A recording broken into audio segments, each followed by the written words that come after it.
La paz de Cristo esté con ustedes, hermanos. Vamos a estudiar la palabra de Dios. El anticristo. Vamos a estudiar ahorita un poco en relación al anticristo, así vagamente. Y el enfoque va a ser la primera carta de Juan. La carta, la vamos a leer y voy a dar una explicación así nada más superficialmente. Y luego ya me voy a enfocar. Luego ya lo vamos a estudiar. Los versículos para entender la doctrina. Pablo lo dice, lo explica muy bien. Y Juan lo sintetiza muy bien. La doctrina de Cristo. Entonces, a mí en lo personal, la carta de Juan, la primera carta de Juan, es riquísima, o sea, tiene muchísima información clave.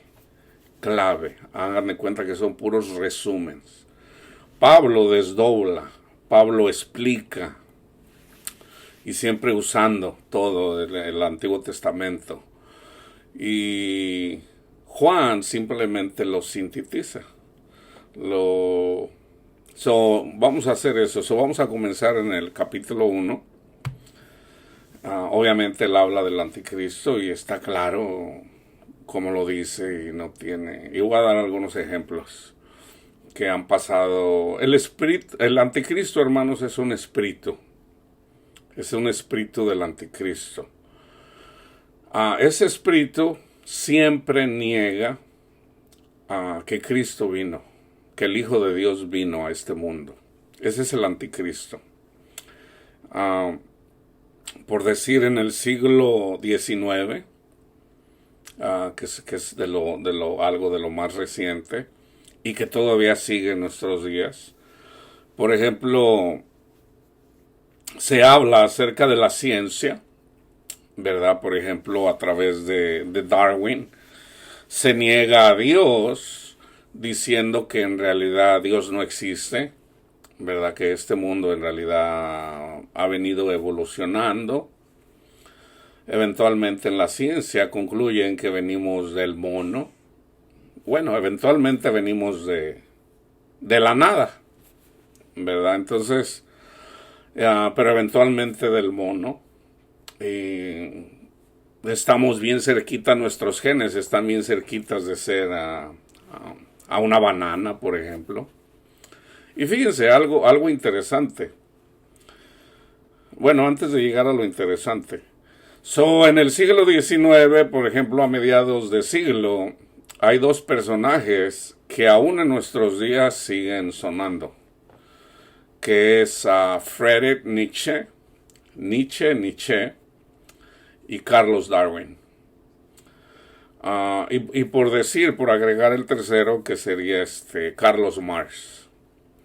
En estas tres personas, por la enseñanza de estas tres personas y el hecho de que hubo algunas personas que llevaban su ideología y que todavía la llevan, murieron millones de personas. ¿Ok? Carlos Darwin en relación a la evolución.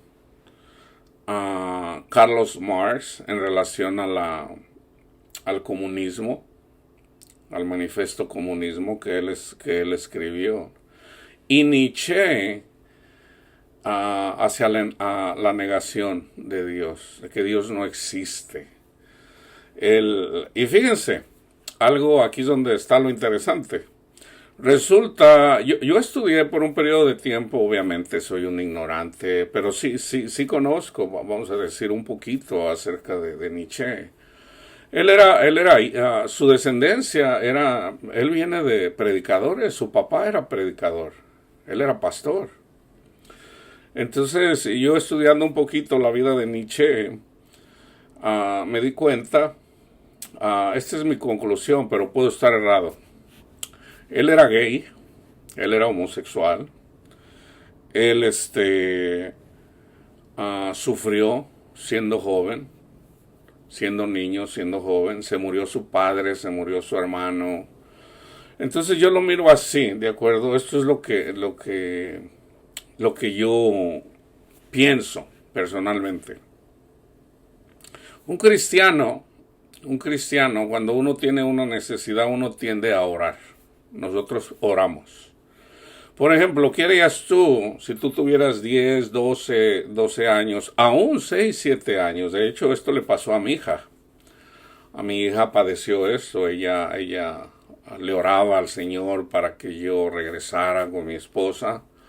Pero las cosas no suceden a veces como nosotros queremos. Y por ejemplo, mi hija perdió su fe por un periodo de tiempo y sufrió mucho. Entonces, imagínate Nietzsche o aún Carlos Marx, que son parecidas las historias. Sufren y le piden al Señor y resulta que se murió su papá y se murió su hermano. En el caso de Carlos Marx, si mal no recuerdo, él admiraba mucho a su papá. Él admiraba mucho a su papá.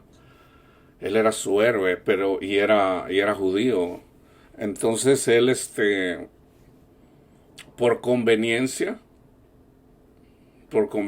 para no ser perseguido, él negó su fe. Entonces él se sintió muy avergonzado de que su padre se comportara así. Entonces él dedujo, dice, no, la religión es pura mentira, porque la gente usa la religión solamente cuando le conviene. Entonces él se va y estudia a los pensadores, así como lo hizo Nietzsche y así como lo hace también Carlos Darwin. Y se van a la filosofía. ¿Y qué hace la filosofía? ¿Qué hace el conocimiento de este mundo? Nos envanece, hermanos, y llegamos a nuestras propias conclusiones. O sea, nos convertimos en los salvadores de la humanidad. Y ya no Cristo, el Salvador, no, nosotros. Entonces estas tres personas eventualmente llegaron a tener mucho alcance. Y fíjense, ahí está el espíritu del anticristo. Y esto es lo interesante, que a través de la doctrina de Darwin, en relación, sale y en relación a Nietzsche, en de que Dios no existe y de que nosotros, una frase, yo recuerdo esto, lo escuchaba mucho allá en México cuando yo era un niño. Había una persona que daba las noticias, se le conocía como Chimeli. Chimeli dice, y daba las noticias, y él decía, el hombre es el arquitecto de su propio destino. Esa frase viene de Nietzsche. Entonces, él, que era de descendencia judía, pero era alemán,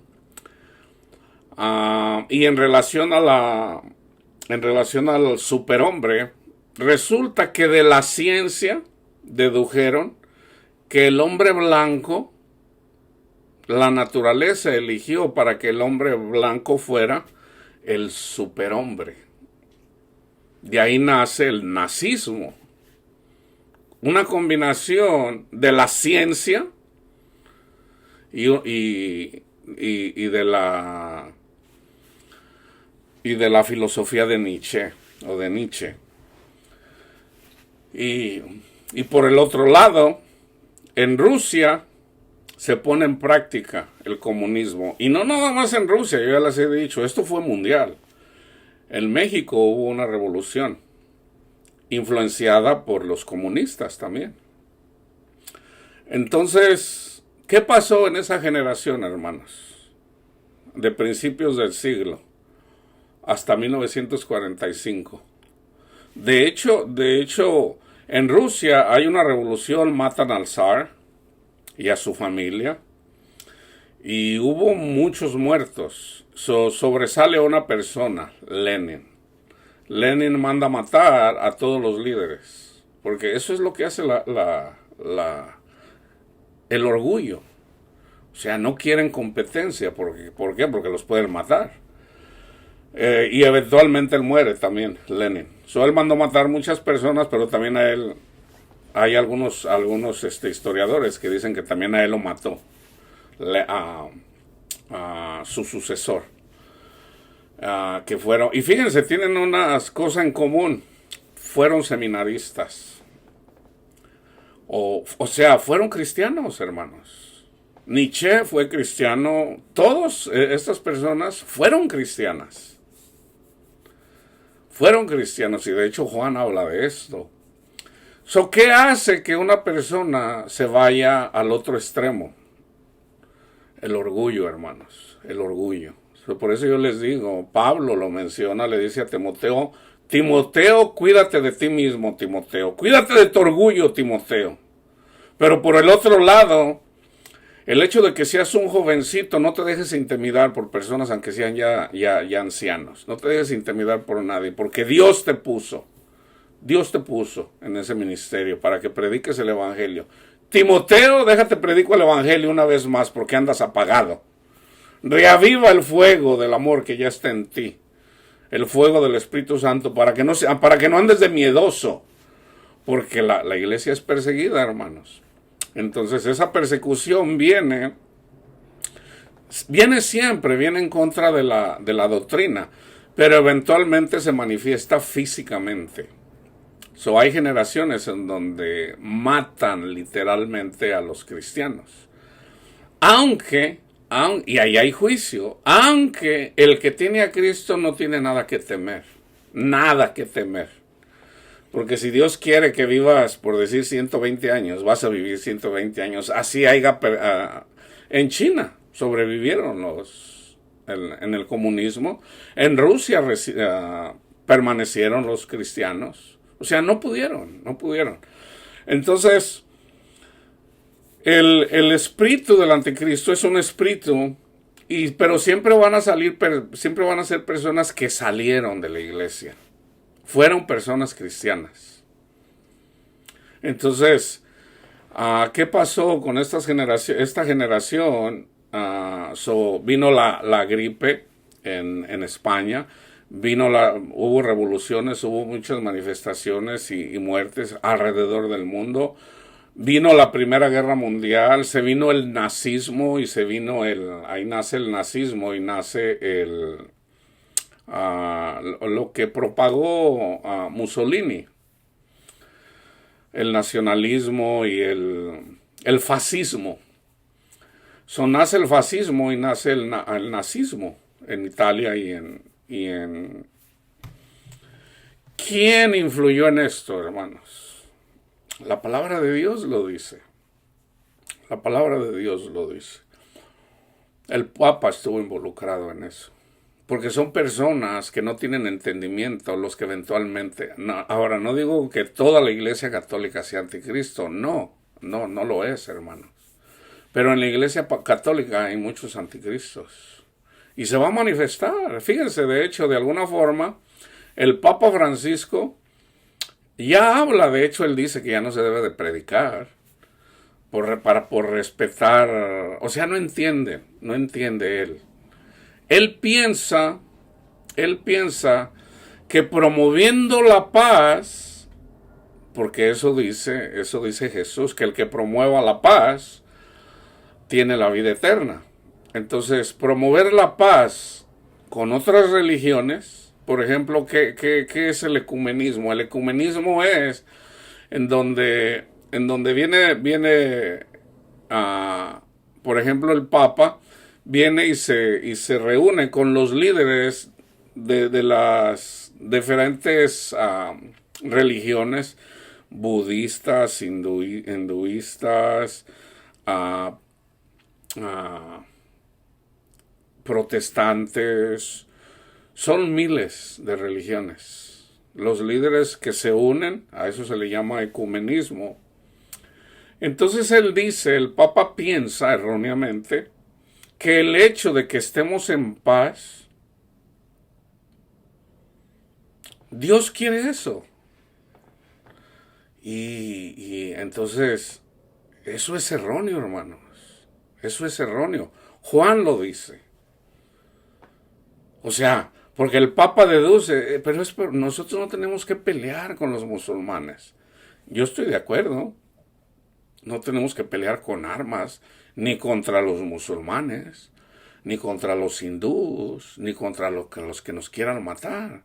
Fíjense, no matarás. Matar es pecado. Entonces, ¿cómo vamos a matar a alguien, por Dios? O sea, en eso estamos de acuerdo. Pero ¿cómo es como está escrito que vamos a vencer? Hasta hay un canto.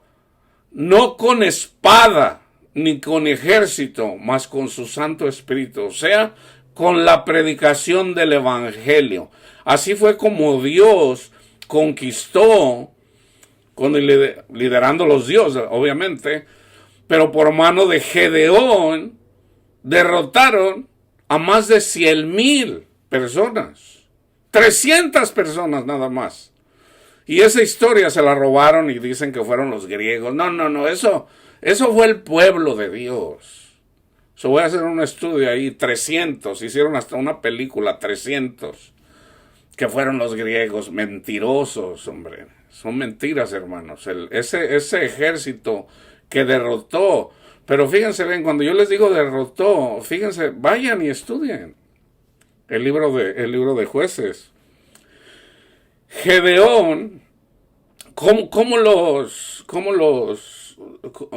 derrotaron? Ellos huyeron con miedo. Por ejemplo, imagínense en nuestros días, en donde viene un ejército de 300 contra un ejército de 100,000. Y el Señor les dice, háganse unos fuegos artificiales de pólvora, ¿verdad? Para que exploten, ¿no? Entonces esos 300 se dedican a hacer estos fuegos artificiales, ¿verdad? Y en ese tiempo, ¿qué fue lo que pasó? Se oía como que venía un ejército grandísimo. Pero fíjense bien, hermanos, esto es el miedo lo pone Dios en las personas a través de Satanás. O sea, el miedo es un castigo. Entonces, una persona, por ejemplo, un predicador, con su pura presencia puede causarle espanto a 1,000 personas. ¿Cómo es esto? O sea, Dios puede obrar de muchas formas. Dios les infunde miedo. De hecho, yo lo he visto, hermanos, en mi propia vida. Por lo menos un par de ocasiones me tocó verlo, literalmente. Un día una persona me echó pleito. Entonces yo siempre excavando así, ¿verdad? De que no, y me gritaba, y era una persona a la que yo le predicaba. Ahora él andaba indignado porque yo hice algo en donde yo no era culpable, pero me acusaba a mí.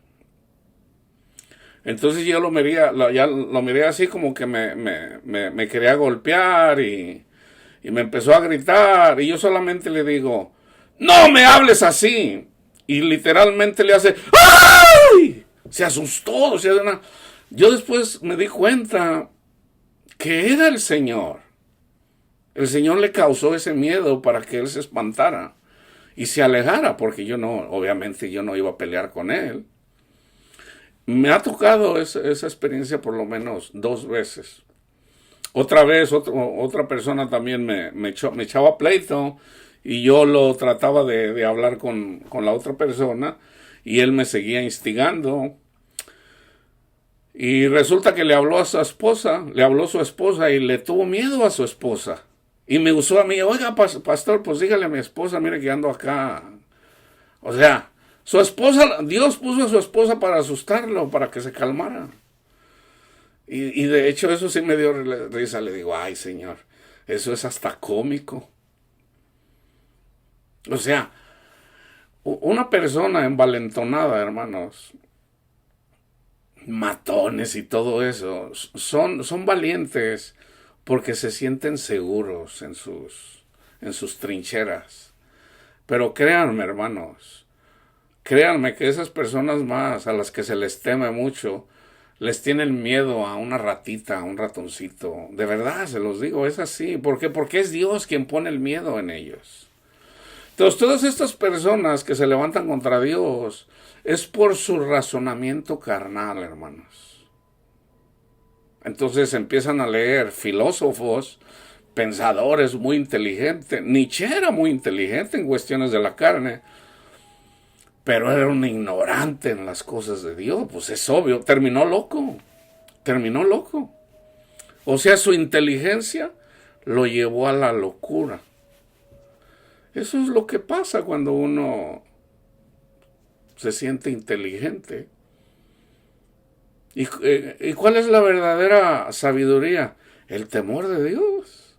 El temor de Dios es la verdadera sabiduría, hermanos.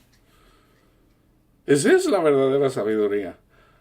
Una persona que nunca ha leído libros es más inteligente que un filósofo cuando le tiene temor a Dios. Así de simple. Y le va bien. Y le va bien. Una persona analfabeta es más inteligente que una persona que ha leído 10,000 libros. Entonces, de filosofía o de lo que tú quieras. Así sea matemático, físico, premio Nobel de esto y del otro. El espíritu del anticristo son personas que salen de la iglesia. El Papa parece que eso no, y hay una profecía en donde él va a andar liderando. O sea, el Papa anda involucrado en muchas partes del mundo promoviendo la paz. Pero la paz no se propaga con activismo, hermanos.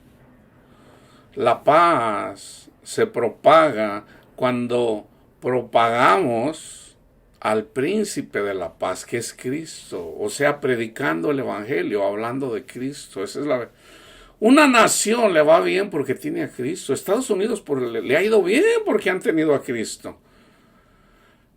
Pero ahorita la iglesia no anda muy bien, hermanos. Entonces yo digo, bueno, viene el espíritu del anticristo. Viene el comunismo. El comunismo es... ¿Y quiénes están siendo liderados? Por personas que se dicen cristianas, pero que en realidad no lo son. Entonces, ¿cómo los podemos identificar? Porque nunca hablan. O sea, muchos en la iglesia se meten a escondidas. O sea, en realidad no creen en Cristo, pero se meten a escondidas para engañar al pueblo. Pero todo comienza porque no entienden la Biblia. O sea, deducen de que no, la Biblia, no, este libro es maldito. Pues imagínate aquí dice que a los niños, o sea, algo así como bienaventurado el que estrella a los niños contra las piedras, contra las rocas. Entonces una persona del mundo viene y lee eso y dice, ¡ay, qué horror! ¿Y tú lees la Biblia? ¡Qué bárbaro! O sea... Pero no lo entienden, no entienden que la roca es Cristo y de que los niños somos nosotros. Nosotros somos los estrellados en la roca. Para no querer sentirnos buenos. Cristo cumplió la ley. Entonces cuando Cristo cumple la ley, lo único que tenemos que hacer es poner la confianza en Él, no en nosotros. Nosotros somos los niños que somos estrellados en las rocas, pero ellos no lo entienden. Entonces dicen, ¡wow! ¡Qué cosa más! La Biblia es como un libro de terror. Y lo dice por ejemplo al pueblo de Israel, que tampoco lo entendieron. Le da la profecía a Abraham. Abraham, fíjate, a ver si puedes contar las estrellas del cielo. Así va a ser tu descendencia. Nosotros somos las estrellas. Abraham creyó y le fue contado por justicia. Si nosotros creemos que Jesús es el Hijo de Dios y que Él vino a dar testimonio del Padre, cuando decimos vino a dar testimonio del Padre, si uno dice, ¿cómo será Dios? ¿Cómo es Dios? Lo único que tienes que hacer es cómo es Cristo, porque Cristo vino a dar testimonio de cómo es el Padre. ¿Cómo es el Padre? Bueno, el Padre mira a una persona que andaba encorvada por 18 años y le dice, sé sana. Y la sanó. Viene Dios y mira a una persona que está inválida y le dice, ¿quieres ser sano? Y básicamente le dice, pues sí, sí quiero ser sano, pero pues nadie me ayuda. Entonces le dice, levántate, toma tu camilla y vete. Así es Dios, hermanos. Así es Dios. ¿Cómo es Dios? Fíjense, aquí está el ejemplo. Dios le dice a Abraham, Abraham, tu descendencia va a ser como las estrellas del cielo. Todavía no nacía su hijo. Su esposa iba a tener un hijo a la edad de 75 años. Y él tenía 99 años, cuando fue padre de Isaac. En la carne. Entonces se manifiesta en la carne, pero también es simbólico de lo espiritual. O sea, los hijos de Abraham, simbólicamente somos los que creemos al Evangelio. Y los que creemos al Evangelio nos es contado por justicia. Entonces, simbólicamente, por eso somos hijos de Abraham. Yo tengo un estudio ahí donde los hijos de Abraham. Entonces, no todo, le dicen los fariseos, lo critican a Jesús. Dice, si tú dices ser quien eres, danos señal. Y entonces les dice, yo sé que ustedes son hijos de Abraham, o sea, descendencia de Abraham. Pero después les dice, ustedes no son hijos de Abraham. Entonces ahí pareciera, la Biblia se contradice. No, no se contradice, pero Cristo está hablando ya acerca del Espíritu. Dice, ustedes no son hijos de Abraham, porque si fueran hijos de Abraham, creerían que yo soy el Mesías. Abraham no obró así, Abraham creyó y le fue contado por justicia. Ustedes no creen, y porque no creen, van a permanecer con sus pecados. Porque ustedes quieren guardar el sábado, y resulta que yo soy dueño del sábado. La ley y los profetas hablan de mí. Resulta que el sábado hablaba de Cristo. Cristo es nuestro reposo. Pero ustedes no lo entienden. Lo único que tienen que hacer es creer que yo soy el Mesías. El que está escrito ahí en la Biblia. Las escrituras hablan de mí. Pero Dios les cegó el entendimiento por su orgullo. Porque no amaban, hermanos. Entonces, Dios le da la profecía a Abraham y le dice, tu descendencia va a tener toda esta tierra. Dice, pero hasta que llegue la maldad de los cananitas al cielo. Cuando llegue la maldad de los cananitas al cielo. Entonces eventualmente ya la maldad llegaba al cielo de los cananitas. Entonces Dios levantó a Moisés. Moisés vivió simbólicamente de Cristo, en el palacio. A la edad de 40 años salió huyendo, porque mató a un egipcio. Y él duró 40 años en el desierto. Moisés, en el desierto, llegó a ser humilde. Llegó a ser humilde en el desierto. Cristo ya es humilde. A la edad de 80 años fue cuando tuvo el encuentro con Cristo, con el ángel de Jehová en la zarza ardiente. A la edad de 80 años. Ahí la maldad de los cananitas había llegado al cielo. ¿Qué andaban haciendo los cananitas? Sacrificando a sus hijos, echándolos al fuego, hermanos. Esa era la maldad de los cananitas. O sea, le temían al sol, le temían a la luna, o les ofrecían sacrificios. Y mataban a sus hijos, los quemaban. Entonces el Señor dice, yo voy a usar al pueblo de Israel.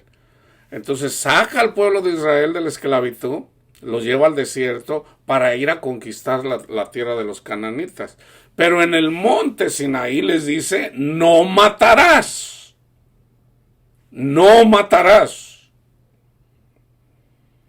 Cuando llegan a la tierra de los cananitas, El Señor les dijo, mátenlos a todos. Entonces una persona que lo lee va a decir, oye, pero aquí dice no matarás y acá dice mátalos a todos, no dejes vivos ni a los niños. Fíjense cómo es. El Señor, Dios, el ángel de Jehová, a los ángeles, el Espíritu, el dedo de Dios, les dio los 10 mandamientos.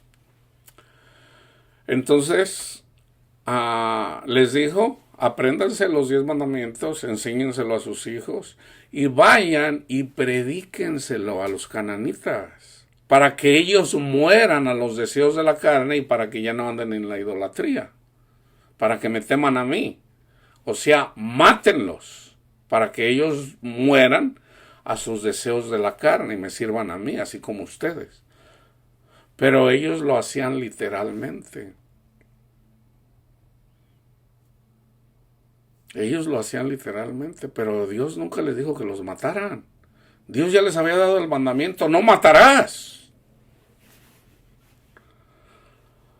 ¿Quién es el que vino a enseñar eso? Cristo. Por ejemplo, si encuentran a un par de adúlteros, agárrenlos y apedréenlos hasta la muerte.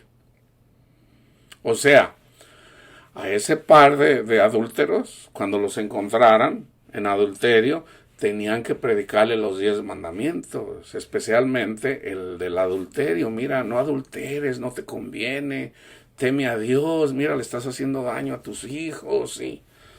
Hasta que murieran a sus deseos carnales, porque son deseos, es sexo lo único que quieren. Y a la mujer desea a lo mejor lo que tiene el varón, a lo mejor porque era buen cazador o qué sé yo. Eso era lo que les decía el Señor. Predíquenle los 10 mandamientos. Pero no, ellos lo hacían literal. Todavía lo hacen, los musulmanes todavía apedrean a las personas, porque no entienden las escrituras. Cristo lo hizo. Cristo es el maestro, hermanos. Entonces encuentran a unas personas en pleno adulterio. Y mira qué casualidad, nomás trajeron a la mujer. Para que la mujer hubiera cometido adulterio, tenían que haber traído a los dos. Entonces lo traen, pero era para probar a Cristo. Señor, ¿qué hacemos con esta mujer? La encontramos en pleno adulterio. ¿Qué decía la ley? Apedrearlos hasta la muerte. ¿Qué hizo Jesús? Honra a tu padre, a tu madre, no mates. Le escribió los mandamientos que estaban en la segunda tabla. Jesús se levanta y les dice, el que esté libre de pecado, porque había que cumplirlos, porque oye, no vamos a ser hipócritas. Si tú no los cumples, pues ¿cómo le vas a decir a la persona que no adultere cuando tú eres un pecador? Entonces les dice Jesús, el que esté libre de pecado, arroje la primera piedra. Él ya lo había hecho. Ahora, ¿qué hizo Cristo en ese momento? El Espíritu Santo, los ángeles de Dios, vienen y le ponen sus pensamientos de todo lo que han pecado. Y ellos, acusados por su conciencia, esa conciencia es el Espíritu de Dios, los ángeles de Dios, diciéndoles, mira, aquí está tu pecado. Jesús les dijo, el que esté libre de pecado arroje la primera piedra. ¿Qué dedujeron ellos? Ellos dedujeron, aquí nos van a agarrar a pedrada a todos. Mejor ahí nos vemos. Comenzando con los más viejos, los más religiosos, se fueron yendo uno a uno. Hasta que quedó la mujer con Cristo. Mujer, ¿dónde están los que te condenaban? ¿Ninguno te condenó? No, Señor, ninguno. Ni yo te condeno, hija mía. Vete y no peques más. Así es el Padre, hermanos. Así es nuestro Padre Dios. Nuestro Padre Dios, Él sabe que somos carnales. Él lo único que quiere es que reconozcan cuánto nos quiere, y por eso nos mandó a su Hijo, para que Él llevara. ¿Qué padre le da gusto que golpeen a su hijo? ¿A qué padre le gusta? Pudo haber venido el padre y él mismo morir. Pero el padre dice, no, les voy a comprobar cuánto los quiero. Mandó al hijo. ¿Qué duele más, tu propia vida o la vida de tus hijos? O sea, razonen como humanos, no en el espíritu, como humanos. Es más fácil dar uno la vida que la vida de tu hijo. Así nos ama Dios, hermanos. Así nos ama Dios. Entonces, ¿por qué Dios permite que la gente muera? Bueno, hay un proyecto grande, hay una obra. Dios quiere ser revelado a nosotros. ¿Cómo le dices a un pescado que es pescado mientras está en el agua? ¿Cómo le puedes decir a una persona que está en la presencia del Padre que está en el agua? Imagínate que el pescado tiene conciencia y anda en el agua, ¿verdad? Pues anda a gusto, anda en el agua. Él no sabe que si se sale del agua se va a morir. Entonces Dios dice, lo va a sacar del agua. Y esos segundos que dura fuera del agua, ¿vas a entrar al baño tú? esa es nuestra vida. Esa es nuestra vida. Entonces, no, madre. Entonces el Señor nos saca del agua. O sea, estoy dando un ejemplo simple. Para que una vez que nosotros vayamos a estar en el agua, el Señor nos deja estar fuera del agua. Porque primero es la carnal y después lo espiritual. Entonces resulta que nosotros ahorita andamos en el agua. Perdón, afuera del agua. Y hay unos que se mueren. Pero no se mueren. Porque Dios es el dador de vida. Sí, era un sueño, nada más. Era un sueño. Como un sueño. Entonces, Dios está manifestando su amor para que te des cuenta cuánto nos ama. Para que una vez que estés en el agua y tienes conciencia y puedes decir, y puedes andar como los pescaditos, no, pues aquí qué chido andar aquí en el agüita. Porque ya sabes lo que es andar afuera del agua. Ahora, de alguna forma nosotros cuando recibimos a Cristo en nuestro corazón, cuando Él viene y nos visita, le conocemos y nos da de su gracia, nos da su amor, nos da su gozo, nos da su paz. De alguna forma ya sabemos lo que es ya andar en el agua, pero todavía andamos ahí como entre el agua y afuera, en el agua y afuera. Pero ya hemos probado el agua, estar en el agua. Pero eventualmente solamente vamos a estar en el agua y ya no fuera del agua. O sea, se puede entender eso simplemente, o sea, no, pero hay mucha gente que sufre, sí, pero eso no es nada en comparación para cuando estemos con Él. No, pero los que no creyeron se van a ir al infierno, ya pasaron el infierno. Los últimos, hermanos, los que más sufren en esta vida, esos son los últimos. Van a ser los primeros en el Señor. ¿Quiénes son los que están vivos? Pablo, Pedro, Elías, Moisés, ellos están vivos. Ellos andan predicando, el espíritu de ellos anda predicando por alguna parte del mundo. Ellos son parte del espíritu. Así como Moisés y Elías se presentaron ante Cristo en la transfiguración. Dios no es un Dios de muertos, es un Dios de vivos. Entonces, Eventualmente, cuando se manifieste el Señor, literalmente, ya no una visitación, sino literalmente, los últimos, los que durmieron, van a ser los primeros. ¿Y quién es el último?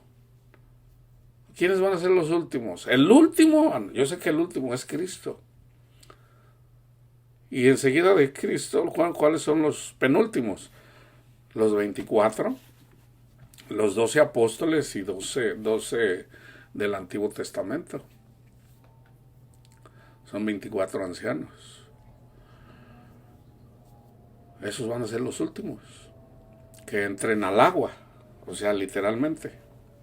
Y lo dice Pablo. Entonces, el anticristo, hermanos, se está manifestando y parece que el líder del anticristo ahorita es el Papa Francisco en nuestros días.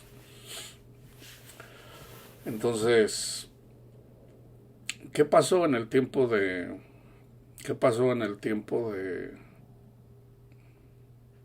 en esa generación? En el año 70 fue destruida Jerusalén. Entonces hay una persecución eventualmente literal. ¿Quién destruyó el templo? ¿Quién lo volvió a destruir? Los romanos. Ahora, ya cuando le toca a cada tiempo, a cada cristiano, a cada predicador, bueno, pues ya cumplió su ministerio. Resulta que a todos los profetas los mataron.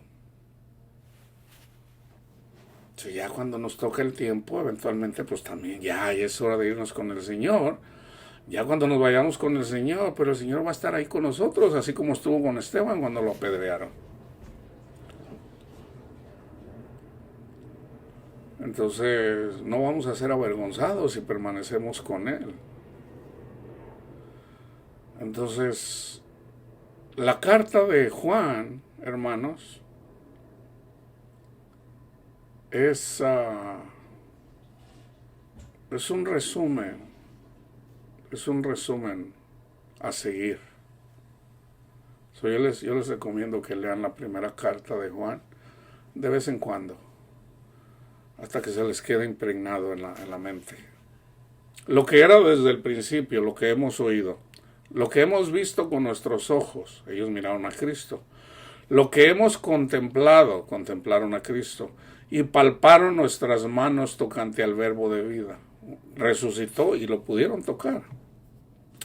Porque la vida fue manifestada, la verdadera vida, no esta vida, la verdadera vida, la eterna.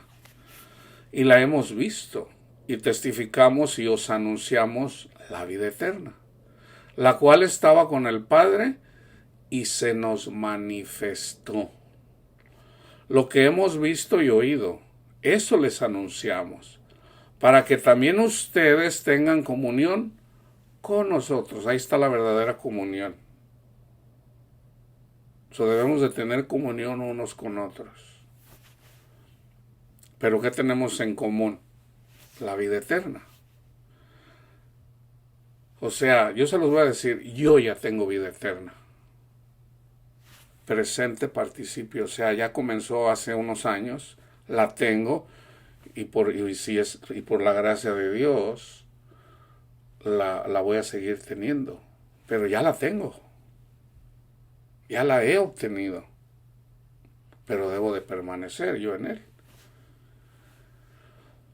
Él en mí, la vida eterna, fíjense bien. Y Juan lo dice muy bien, lo que hemos visto y oído que os anunciamos para que también ustedes tengan comunión con nosotros. Y nuestra comunión verdaderamente es con el Padre y con su Hijo Jesucristo. Estas cosas les escribimos para que vuestro gozo sea cumplido. Hay gozo. Para que su gozo se cumpla.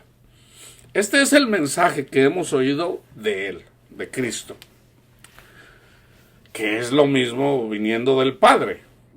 El que ve a Cristo ve al Padre. ¿Cómo es nuestro Padre? Es amor. Dios es amor. Dios es luz. y no hay ningunas tinieblas en él. Dios no odia, hermanos. Dios no mata, no. No. Si decimos que tenemos comunión con él, fíjense aquí lo que es la verdadera comunión. Si decimos que tenemos comunión con él, en el Espíritu, y andamos en tinieblas, ¿qué es andar en tinieblas? Aborrecer a nuestro hermano. Él lo dice. Mentimos y no practicamos la verdad, no andamos en la verdad, no andamos en Cristo, andamos en tinieblas. Satanás nos está guiando, no Cristo. Pero si andamos en luz, o sea, amando, como Él está en la luz, tenemos comunión unos con otros, amándonos unos a otros. En esto conocerán que son mis discípulos, que se aman los unos a los otros. Y la sangre de Jesucristo, su Hijo, nos limpia de todo pecado, porque todavía somos pecadores, somos carnales, hermanos. Si decimos que no tenemos pecado, nos engañamos a nosotros mismos, y la verdad no está en nosotros. Si confesamos nuestros pecados, Él es fiel y justo para perdonar nuestros pecados y limpiarnos de toda maldad. Él nos quita de la mente esas cosas que nos hacen pecar. Nos viene un pensamiento, vamos a decir, no que yo esté haciendo esto, pero vamos a decir, a mí me viene un pensamiento, vamos a decir, de pornografía. Ay, yo quiero mirar mujeres encueradas. Es un pensamiento. ¿Quién lo pone ahí? El demonio. El demonio pone un pensamiento ahí de lujuria, vamos a decir. Entonces es tan grande y yo vengo y ahí me pongo a ver a las mujeres encueradas.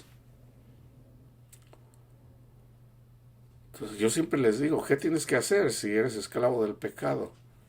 Confiesa tu pecado. Padre, soy bien lujurioso, Señor, me la paso viendo mujeres encueradas. Hermanos, Él no se... Yo lo digo así porque hay gente, hay que dejarnos ya de... Sí, cada quien en su... Hay personas que se ofenden por el vocabulario, yo lo entiendo. Pero yo lo digo así, o sea, Dios no se... O sea, a Dios no le causa sorpresa que uno diga palabra. Pues el Señor sabe, entre más ignorantes, entre menos verbos, entre menos adjetivos conozcamos, pues el Señor sabe. Se lo vamos a decir a como nosotros lo entendemos. Pues pudiera decir alguna persona así religiosa, no hermano, no diga encueradas, mejor diga desnudas. Y nos limpia de toda maldad. Hay que confesar el pecado. Señor, soy un pecador, me pongo a ver mujeres encueradas, Señor. Hay que confesarlo y Cristo viene y te quita esos pensamientos que te los ponen los demonios.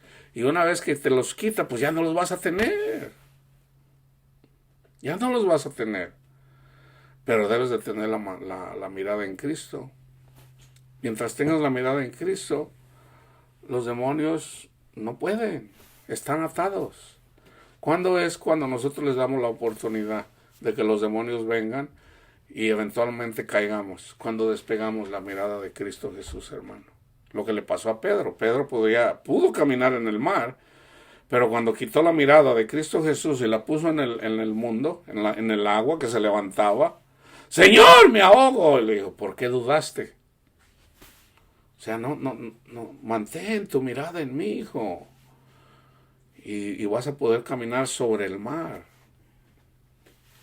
Si decimos que no hemos pecado, le hacemos a Él mentiroso. Y su palabra no está en nosotros. Hijitos míos, estas cosas les escribo para que no pequen. No pequen.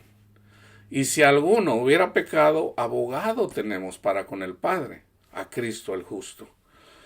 Y Él es la propiciación por nuestros pecados. Él fue sacrificado por nuestros pecados. Y no solamente por los nuestros, sino también por los de todo el mundo. Pedófilos, asesinos, violadores. Él murió por todos. Y en esto sabemos que nosotros le conocemos, si guardamos sus mandamientos, no los 10 mandamientos, sus mandamientos. Y Juan los dice, ahorita los vamos a leer. En Éxodo 20 están los 10 mandamientos, pero yo les he dicho que los primeros 4 mandamientos están en Cristo. Si tú crees en Cristo como el Hijo de Dios, Él es el que te saca de tierra de servidumbre, del pecado. Él dice que no jures. O sea, si tú obedeces a lo que Cristo te dice, no jures. O sea, el Espíritu Santo no te va a decir, jura, jura. No jures. Y está la idolatría. Si tú sigues a Cristo, no eres idólatra. Si tú pones la mirada en el mundo, es un idólatra.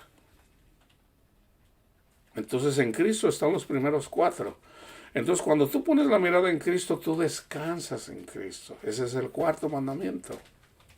Porque también las iglesias evangélicas dicen, no, vamos a el domingo, ahora es el día del Señor. No, el día del Señor son todos los días. Y todas las mañanas, y todas las tardes, y todas las noches. Es todo el tiempo. Para el Señor debemos dedicarle todo el tiempo, no un día a la semana. Eso era en la ley. ¿Cuáles son los mandamientos? Juan los menciona, ahorita los vamos a leer. Y en esto sabemos que nosotros conocemos y guardamos sus mandamientos. El que dice, fíjense bien, ¿quién es el que guarda los mandamientos? El que dice, yo le conozco, y no guarda sus mandamientos, es un mentiroso. La verdad no está en él. El Espíritu de Dios, el Espíritu de vida eterna, no está en él. Pero el que guarda su palabra, en este verdaderamente el amor de Dios se ha perfeccionado. Por esto sabemos que estamos en él. El que dice que permanece en él debe andar como él anduvo. Hermanos, no les escribo un mandamiento nuevo, sino el mandamiento, el que se le dio a Adán.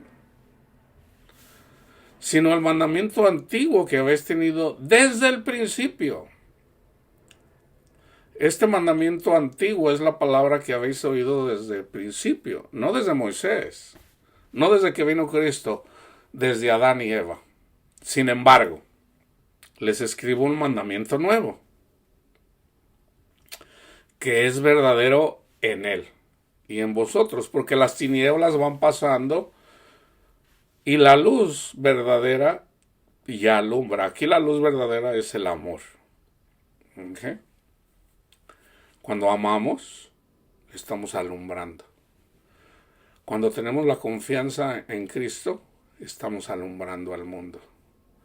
En el mundo hay una aflicción por cualquier cosa, algo que cause aflicción. Pero si nosotros estamos en Cristo y tenemos la confianza en Cristo, alumbramos al mundo. Para que la gente tenga la confianza en Cristo y para que la gente pueda amar, así como nosotros tenemos la confianza en Cristo y amamos a nuestros semejantes, a nuestro prójimo. El que dice que está en la luz y aborrece a su hermano, está todavía en tinieblas. Por ejemplo, Juan 3:16, porque tanto amó Dios al mundo que dio a su Hijo unigénito para que todo aquel que en él cree no se pierda, mas tenga vida eterna. Pero fíjense, creo que es el 18 o el 19. Y esta es la condenación, que los hombres amaron más las tinieblas que la luz. O sea, prefirieron no amar. Prefirieron aborrecer. Prefirieron odiar. Prefirieron no perdonar.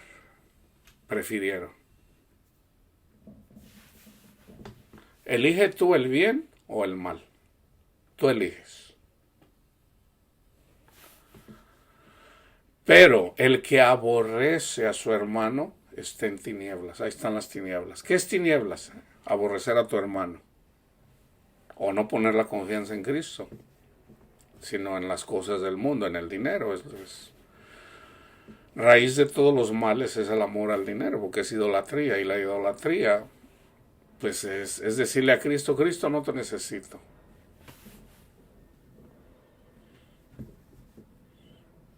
El que aborrece a su hermano está en tinieblas y anda en tinieblas y no sabe a dónde va porque las tinieblas le han cegado los ojos. No va a entender la palabra de Dios. Les escribo a vosotros, hijitos, porque vuestros pecados han sido perdonados por su nombre. Por su nombre. Entonces Cristo, ¿cuál es el nombre de nuestro Padre Dios? Padre, Padre. Pero cuando se habla de nombre también se habla de la imagen. O sea, se los voy a decir así. Les escribo a vosotros, hijitos, porque vuestros pecados os han sido perdonados por nuestro Padre. Pero ¿cómo es nuestro Padre? Felipe. Tanto tiempo he andado contigo y no me conoces. El que me ve a mí, ve al Padre. Oh, entonces Jesús es el Padre. No, no es lo que está diciendo Jesús. Jesús está diciendo que el que me ve a mí, ve al Padre. ¿Cómo es el Padre? El Padre es Espíritu. No lo podemos ver. Entonces, ¿cómo lo vamos a conocer? Conociendo a Cristo. Conoce a Cristo. ¿Cómo es Cristo? Bueno, fíjate. ¿Quiénes fueron los que pelearon con Cristo? Los religiosos. Los religiosos. Cristo no les dijo, Cristo no dijo, vayan y organicen ahí como activistas, vayan para que ya no usen las cruces aquí para sacrificar a la gente, porque eso es muy malo. Cristo no hizo eso. Cristo no se puso a pelear con los romanos. Él no hizo eso. Resulta que a Pilato lo puso Dios. Resulta que el sistema de la cruz lo puso Dios. Pues no, que Dios no es cruel, hermano. No, yo no estoy diciendo que sea cruel, no lo es. Está Satanás. Satanás es el malo. Pero Satanás fue puesto por Dios. Dios le endurece el corazón a Satanás. Ahora, imagínate, tú estás en un sueño. Tú tienes un sueño y viene una persona y te agarra y te entrega, te mete un picayelo o un cuchillo por ahí. Estás, ¡ay! Y te mata y despiertas. Pues no te moriste, hombre, era un sueño, nada más. Nosotros estamos como en un sueño, hermanos. Como en un sueño. Estamos viviendo los días de la vanidad. Pero ya Salomón dedujo que todo esto que es vano es puro sufrimiento. A eso vino Cristo. Cristo vino para que nuestras pesadillas ya no tengamos, aún en nuestras pesadillas, que es amar en este mundo y como consecuencia sufrimiento, para que nuestras pesadillas se vuelvan sueños bonitos, agradables. Eso es esta vida, hermanos. Les escribo a ustedes, padres, porque conocen al que es desde el principio. Les escribo a vosotros, jóvenes, porque habéis vencido al maligno. Les escribo a ustedes, hijitos, porque habéis conocido al Padre. Les he escrito a ustedes, padres, porque habéis conocido al que es desde el principio. Os he escrito a vosotros, jóvenes, porque sois fuertes y la palabra de Dios permanece en vosotros y habéis vencido al maligno. No amen el mundo. ¿Qué es amar el mundo? No perdonar es amar el mundo. Fíjense, viene una persona y me insulta. Vamos a decir que sea mi vecino. Oye, Luis, eres un desgraciado, un bueno para nada, y me dice cosas. En mi humanidad, pues me ofende que me digan cosas así, ¿verdad? Entonces, en la humanidad, ¿qué es lo regular? Oiga, vecino, pero ¿por qué me trata así? Pues yo, ¿qué le he hecho? ¡Cállese la boca! Usted es un... Y luego me viene diciendo ahí todo, cosas delante de toda la gente ahí. ¿Qué hacemos en la carne?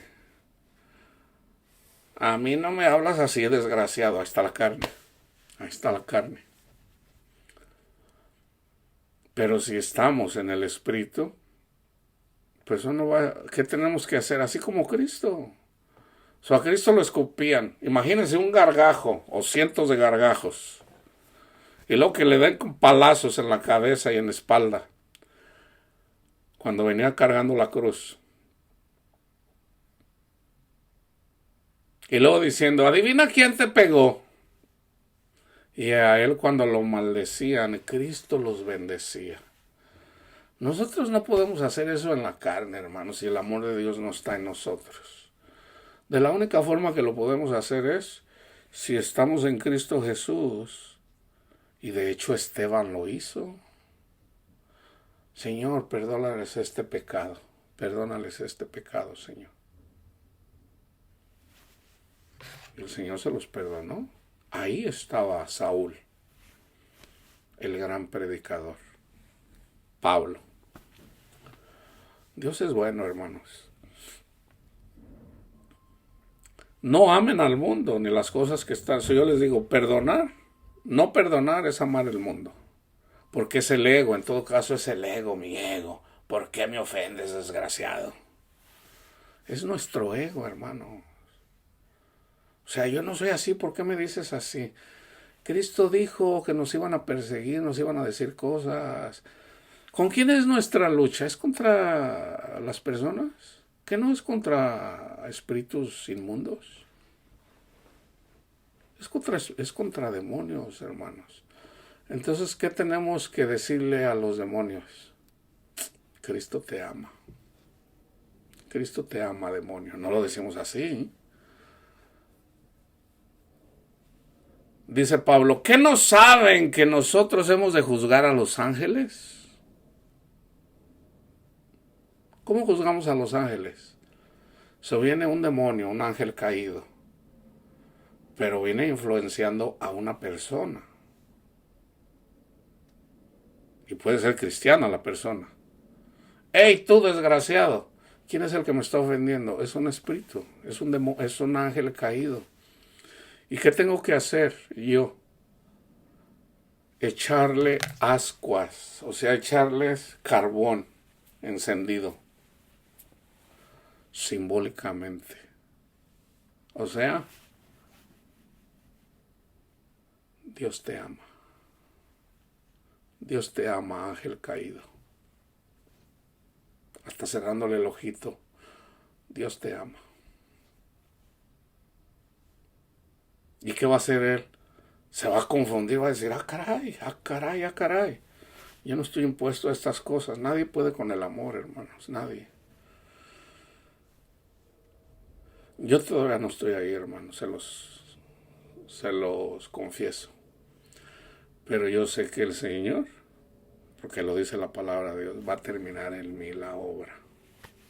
Yo todavía no estoy ahí, yo todavía me enojo y yo todavía a veces respingo. Todavía no estoy ahí, hay que reconocerlo. Pero el Señor termina la obra, yo lo sé, lo dice la palabra de Dios. Dios no deja las cosas a medias. Y yo le pido a mi Señor, Señor, yo quiero ser como usted. Amar como usted ama. Hágase en mí según su voluntad. Yo no puedo, Señor. Yo reconozco que no puedo. Entonces eventualmente el Señor se manifiesta, mi poder se perfecciona en tu debilidad. Entonces ahí cuando soy débil, cuando mi ego cada vez sea menos, eventualmente que yo diga, está bien, agacha la cabeza y que me sigan escupiendo y que me sigan dando palazos en la cabeza. Ahí, cuando soy débil, entonces soy fuerte. Entonces el poder de Dios se manifiesta en nosotros y puedo verdaderamente bendecir a esta persona, no solamente de palabras, sino con el Espíritu de Dios. Señor, bendiga a esta persona, Padre Santo, Señor, ábrale sus ojos, Señor. Bendígalo, Señor. No solo de palabras, sino de corazón. De corazón. Lo he hecho por algunas personas, pero no siempre. No siempre. No amen al mundo, ni las cosas que están en el mundo. Si alguno ama el mundo, el dinero, las mujeres que no te pertenecen, los hombres que no les pertenecen, no codiciarás, o sea, lo que está en la segunda tabla. Si uno todavía busca eso, entonces es cuestionable, es cuestionable. Porque todo lo que hay en el mundo, los deseos de la carne, los deseos de los ojos, ahí está. ¿Qué desean los ojos? Una mujer bonita, los deseos de la carne y la vanagloria de la vida. No, yo quiero un carro deportivo. ¿Para qué quiere uno un carro deportivo? Para impresionar a la gente, hermanos. Yo recuerdo una vez que escuché a una persona, yo antes de verdad, yo pensaba, yo decía, yo me voy a comprar un Lamborghini Diablo, así se llama, o el Lamborghini Countach. Recuerdo la primera vez que lo miré aquí, literalmente, hasta me fui a un lugar ahí y busqué un dealer. Son bonitos, pero en realidad es puro ego, hermanos. Y recuerdo que escuché a una persona que dijo, no, dice que qué desilusión me llevé, dice, cuando me compré mi Lamborghini. ¿Por qué? Dice, no, dice, me metí ahí, dice, prefiero mi Cadillac que un Lamborghini. No, dice, apenas me pude meter y vas en el carro y no puedes ver para atrás. O sea, es como manejar un camión, o sea, tienes que usar solamente los espejos, porque no puedes ver para atrás. Y luego vas en el freeway, dice, y se siente todo ahí. No, dice, me subo el micado, está cómodo. Dice, no, yo no voy a manejar a 150 o 200 millas por hora en el freeway. Dice, haber pagado $1,000,000 por un carro de estos. Y, no, dice, yo le creí. ¿Por qué quiere uno eso? Es nuestro ego. Y todos somos así en la carne, hermanos. Tampoco podemos decir estos que... No, todos somos así en la carne. Y hay la importancia de poner la mirada en Cristo Jesús. Y ya cuando ponemos la mirada en Cristo Jesús, yo se los digo, verdaderamente las cosas ya no interesan. O sea, yo un día me dice una persona, dice, oiga, si a usted le regalaran un carro del año bonito así, ¿no lo usaría? Le digo, sí, eso lo usaría, pues eso no es pecado. ¿Verdad? Yo le dijera, pues a lo mejor alguien más lo necesita. Yo traigo, un día mi hijo, ella me dijo, no, dice, ya no me voy contigo a la escuela. Le digo, ¿por qué? No, dice, en una minivan, yo tengo una minivan. Le digo, ¿qué tiene? No, dice, ese es para las señoras. Dice, no, sácate, me dice mi hijo. Le digo, oh, gloria a Dios. Ahora yo también no me voy a pelear con mi hijo, que es un niño. Pues él tiene también su tiempo de vanidad. ¿Cómo yo lo voy a tratar a mi hijo como si fuera yo? Como si fuera un anciano. No, hijo, no debes de... No, él tiene sus años de vanidad. Yo le he dicho, hijo, va a llegar un día donde vas a tener que sufrir por causa de Cristo. Ahorita andas en tus años de vanidad, pero yo te digo, entre más pronto le des tu corazón al Señor, mejor. Mejor vas a vivir. Pero bueno, yo tengo la confianza en que el Señor te va a guiar. Tú tienes mi ejemplo. Mi enfoque es mi ejemplo. Yo no le puedo decir una cosa y yo hacer otra. Porque somos buenos para dar consejos. Buenos para dar consejos, pero no para seguirlos. El mejor ejemplo es el mejor consejo es nuestro ejemplo. Si mi hijo no me ve orando, yo no le puedo decir, hijo, ponte a orar. Ahora, pues aquí vivimos en un cuartito. Este es el cuartito. Pues aquí vivo, es un cuartito nada más. Es como una... aquí tengo mi recámara. Aquí tengo el comedor y aquí tengo la sala. Hace rato me levanté. Ahorita es la recámara. Entonces ya pongo mi silla, entonces ya es la sala. El otro día le digo a mi madre, le digo, voy a poner el comedor. ¿El comedor? Pues sí, pues nomás puse la mesa y ya es comedor. Aquí es sala, recámara y comedor, ¿verdad? Y es mi tiempo, también es mi lugar también para hacer mis oraciones. Entonces, pues aunque mi hijo me ve. Antes, cuando estaba chiquillo, porque yo soy bien chillón y cuando anda uno a veces en la oración, Ya venía yo, estoy orando, y ya me traía mi toallita. Te papi, me decía. Y bueno, no me escondo de él para darle ejemplo. El Señor sabe que no lo hago para...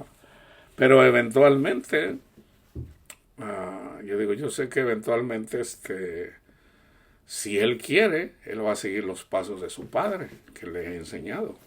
Con mi ejemplo, no con lo que yo diga. Porque lo que yo digo, hermanos, yo ya aprendí. No es el mejor consejo. No es lo que dices, sino lo que haces. Todo lo que hay en el mundo, los deseos de la carne, los deseos de los ojos y la vanagloria de la vida, no proviene del Padre, sino del mundo. Y el mundo pasa y sus deseos, pero el que hace la voluntad de Dios permanece para siempre. Hijitos, fíjense bien. Ya es el último tiempo. Aquí el último tiempo hay un tiempo de vanidad, tiempo de predicación, tiempo de seguir al Señor, tiempo del anticristo. El tiempo del anticristo es el último tiempo. Entonces, ¿qué es Mateo 24? Mateo 24, Lucas 21, Marcos 13. Ese es el tiempo del anticristo. Por la maldad de los falsos profetas, el amor de muchos se enfriará, pero el que permanece hasta el fin, ese será salvo. Entonces, vienen tiempos siempre de prueba. Entonces, aquí podríamos decir que viene ya el anticristo, pues ya está, ya lo podemos ver, ¿verdad? Entonces, con el coronavirus, solo Dios sabe todos los detalles, ¿verdad? Pero Dios puso a la Iglesia Católica para crear guerras en ciertos lugares, matar a unos por aquí. Ha sido cruel la Iglesia Católica, ha sido cruel, ¿verdad? Entonces, pero no quiere decir que todos los católicos son crueles. No todos los católicos saben lo que los líderes de la Iglesia Católica han hecho. Si uno estudia las cruzadas, eso es anticristo, hermano. Eso no es de Dios. Eso no es predicar a Cristo. Ir a matar personas. Eso no es de Cristo. O sea, un niño entiende lo que quiere decir no matarás. Hermano, pero en el Antiguo Testamento el Señor le dijo que matara a todos. Sí, con los 10 mandamientos. Ya lo expliqué. Entonces, así... Y de hecho está en Hechos 10. El Señor le dijo a Pedro, mata y come. ¿Qué había en eso que le dijo que matara? Puros animales impuros. Simbólicamente, ¿quiénes son los animales impuros? Pues era Cornelio y su familia y sus amigos. Y Pedro mató y Pedro comió. ¿Cómo mató Pedro? Con el Evangelio. ¿Cómo comió Pedro?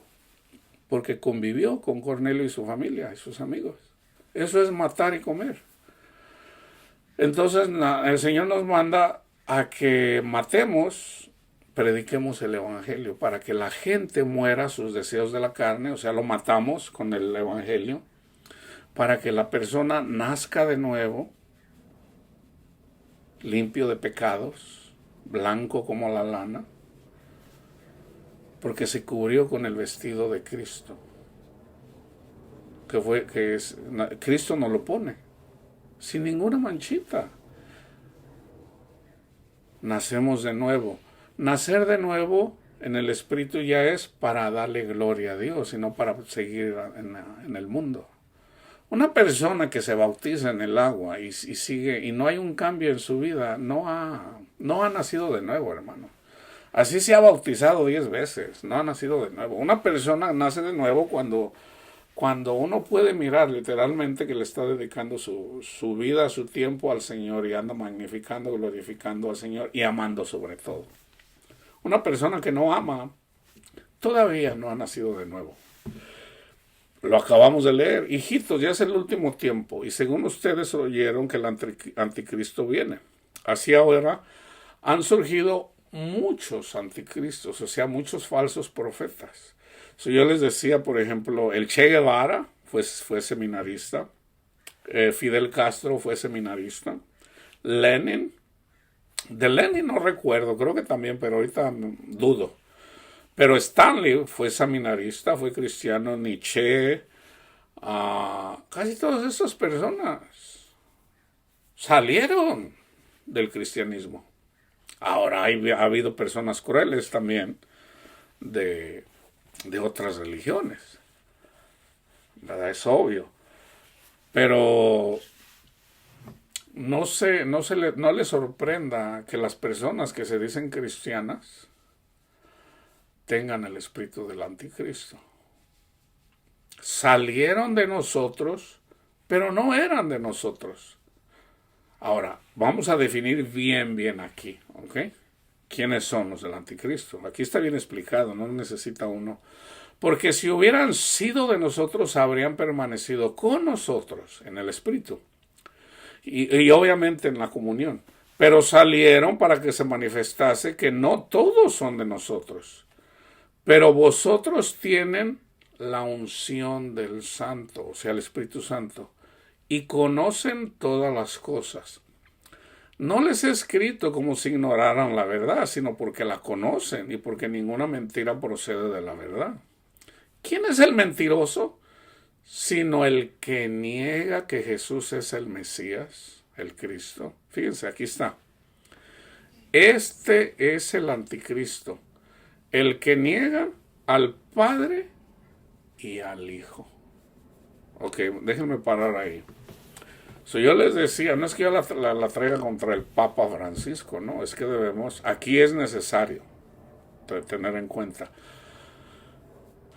Porque el Papa anda enfocado en activismo. ¿Ok? La Iglesia Católica está dividida, por si no lo saben. Siempre ha estado dividida. Entonces, cada vez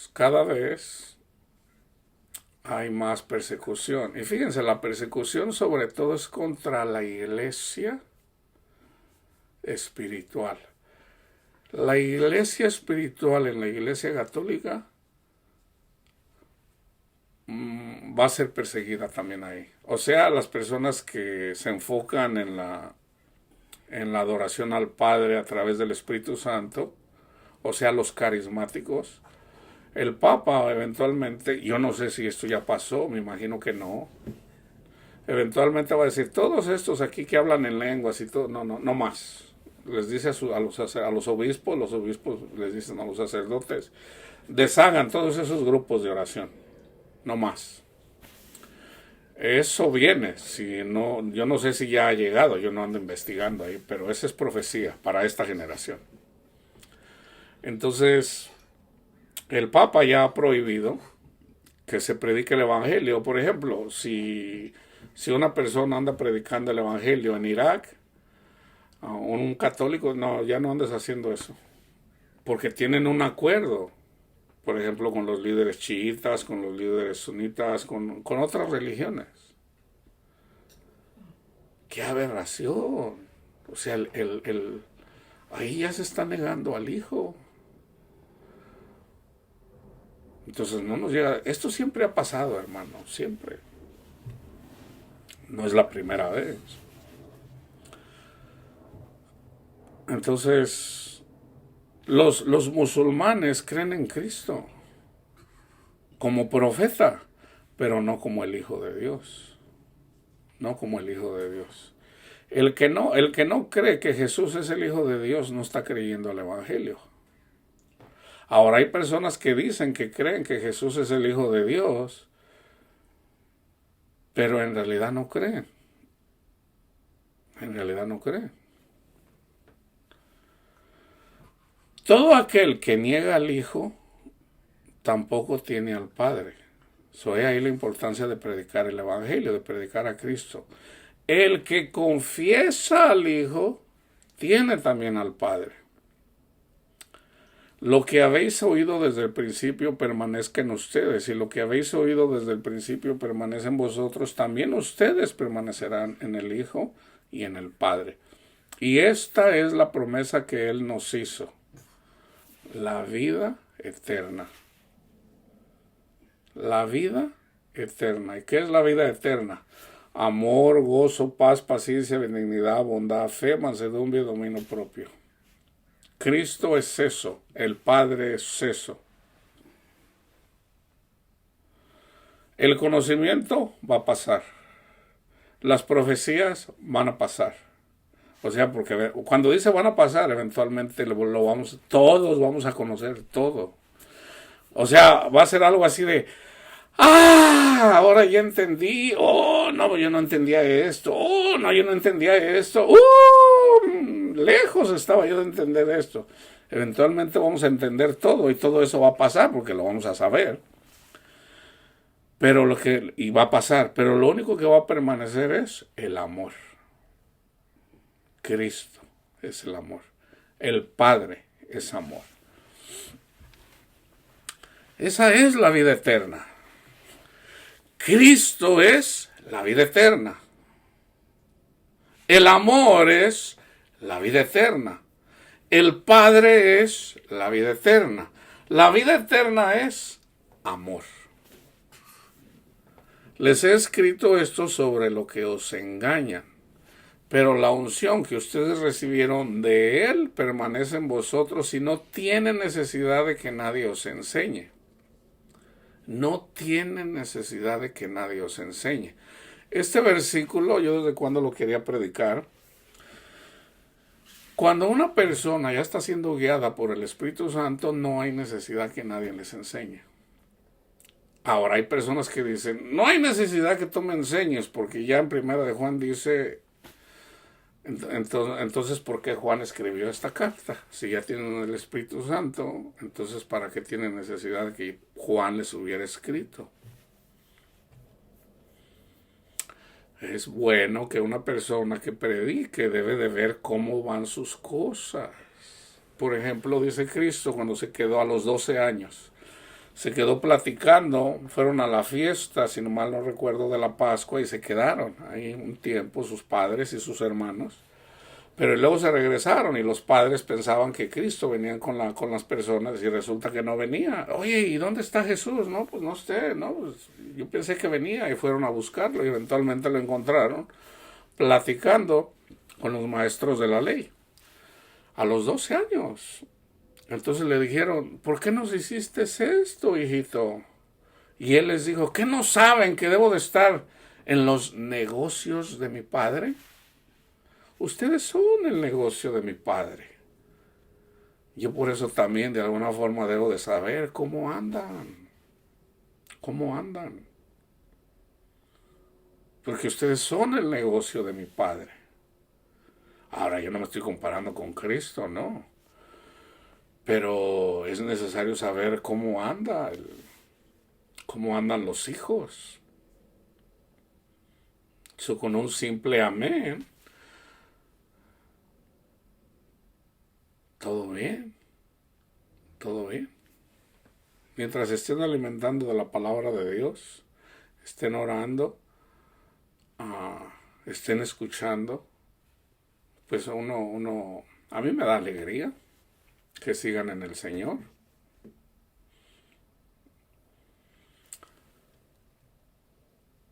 Y ahora, hijitos, permanecer en Él para que cuando se manifieste tengamos confianza, para que en su venida no nos alejemos de Él avergonzados. Si sabéis que Él es justo, sabed también que todo el que hace justicia es nacido de Él. El que hace justicia. Fíjense bien, nosotros somos carnales. La ley es espiritual. Entonces viene una persona y la juzgamos. Por ejemplo, si la juzgamos con la ley, no estamos haciendo justicia.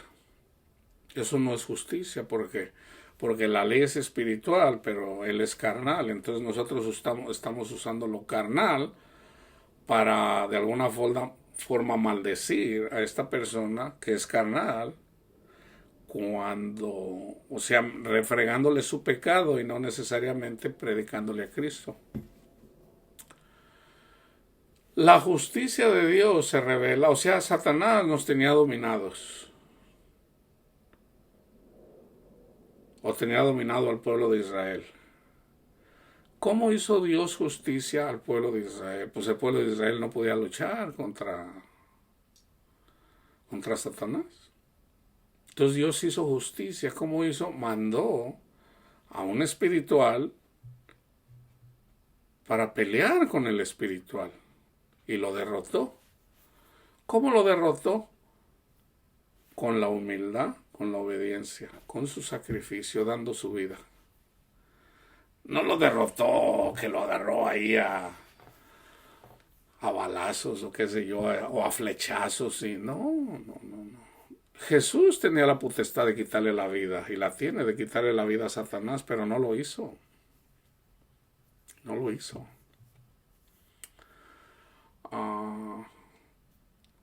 Satanás quería que Jesús pecara, que se doblegara a este mundo, y Jesús no lo hizo, porque Él es espiritual. Entonces, cuando nosotros nos hacemos uno con Cristo, cuando nosotros tenemos comunión con Cristo, nos convertimos en espirituales. Ahí está la justicia de Dios, hermanos. Entonces ya tenemos las armas para pelear contra Satanás. Antes no. Entonces, Él que es espiritual, cuando nos simplemente por poner la mirada en Él, Jesús, el Hijo de Dios, gracias Señor. Nos ataca Satanás y yo pongo mirada en el guerrero, que es Jesús, en el guerrero de la humildad, en el guerrero del amor, en el guerrero de la obediencia. Él es el guerrero, Él es el obediente, Él es el humilde, Él es el manso, no nosotros. ¿Qué hace una mujer? ¿A poco las mujeres no son más débiles que el hombre? Las feministas dicen que no, pero la ciencia dice que sí. La mujer habla de la iglesia. Viene un guerrero contra una mujer, y ya las feministas de repente y sacan a las amazonas, que eran unas guerreras. No inventen. Eso es vanidad, eso es orgullo. Una mujer le tiene miedo a una ratita.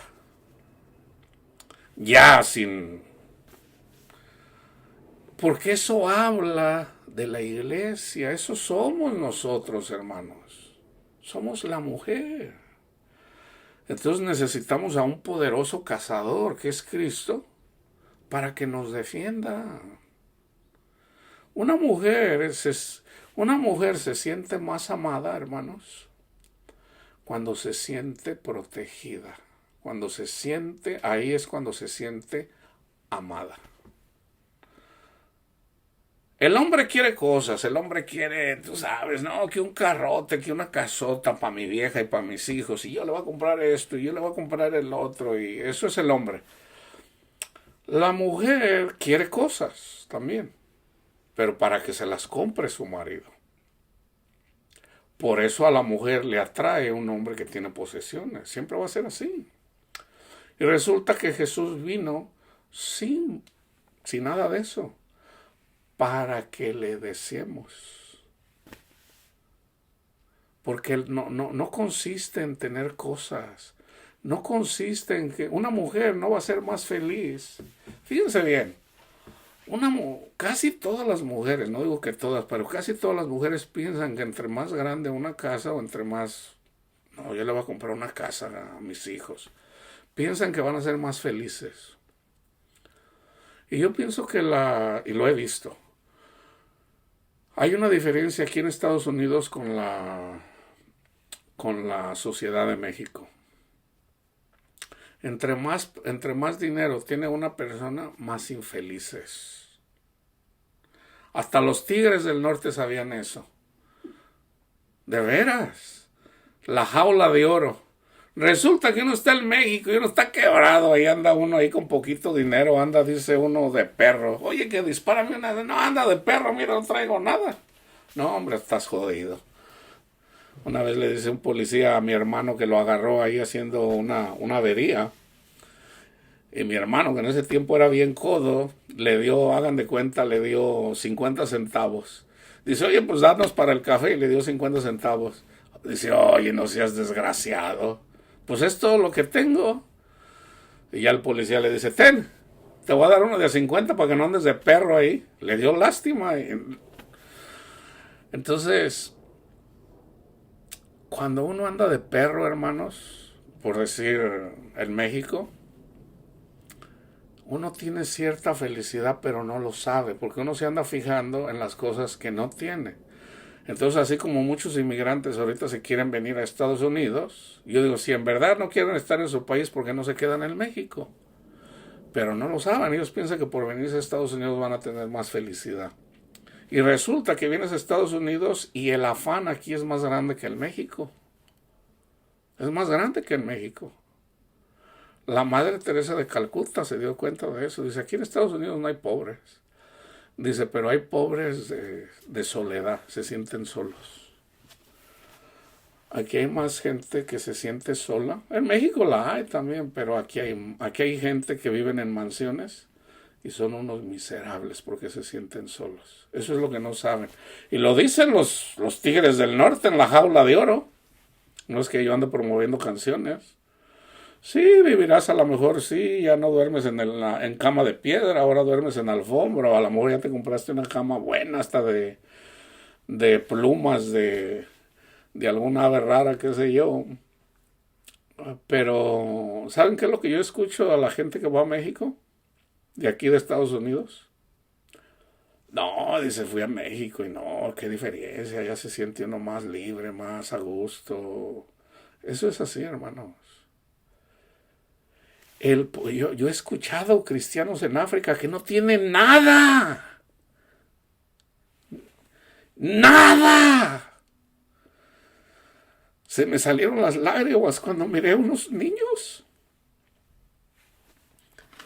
Traían cartoncitos para protegerlos del coronavirus. Cartones. Pero andan bien alegres.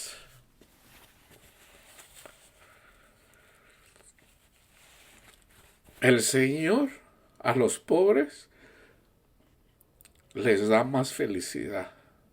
La cosa es que los pobres no lo saben. No lo saben. Nadie sabe lo que tiene hasta que lo pierde. ¿Cuándo lo pierde un pobre? Cuando llega a tener riquezas. Yo tuve un amigo que un día se hizo millonario. Me dijo, Luisito, dice, andaba triste, dice, yo pensaba que cuando tuviera dinero me iba a sentir mejor. Dice, pero es el peor tiempo de mi vida, yo ya me divorcié, ya vivo con otra mujer.